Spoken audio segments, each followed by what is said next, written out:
So with these HDF Draper heads, obviously we've got the 4 different pieces to this head. So it is important how we load this on a trailer if we're transporting this down the road. Remember, this tube frame, it's okay to set it on this, and I would recommend it out on the wings.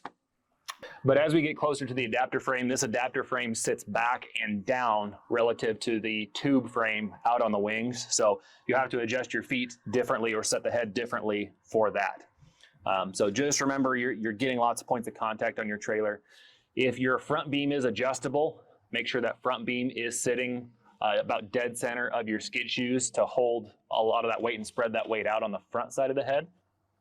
And last but not least, specific to these HDF Drapers, is the hydraulic system. So I've talked about in another video how we can either lock out or relax or put this whole hydraulic block into a combine controlled mode. These newer ones have this single red handle, and go by your indicator here for all 3 options. Do remember, the important thing for trailer loading is we want this header to be relaxed. So there'll be a picture on your decal here for this one.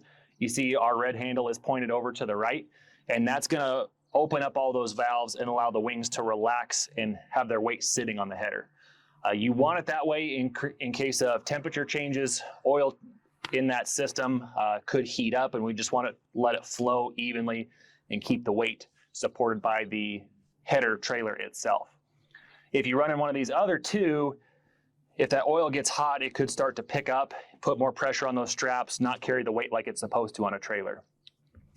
When you're taking this off the trailer, before you lift it off, make sure you put this back into combine mode. So for this head, be all the way to the left. That way the combine will support those wings and actually lift those wings with the rest of the header. If you forget that, what'll happen is the center will lift up and those wings will dip down and stay on the trailer and cause problems. So before you do anything, put this onto the combine control mode, whether it's this handle or the old system with the handle and the button. In that situation, we leave the handle alone unless we're worried about service. If you have the button style, just make sure that button is put in the position for combine control before you lift it off.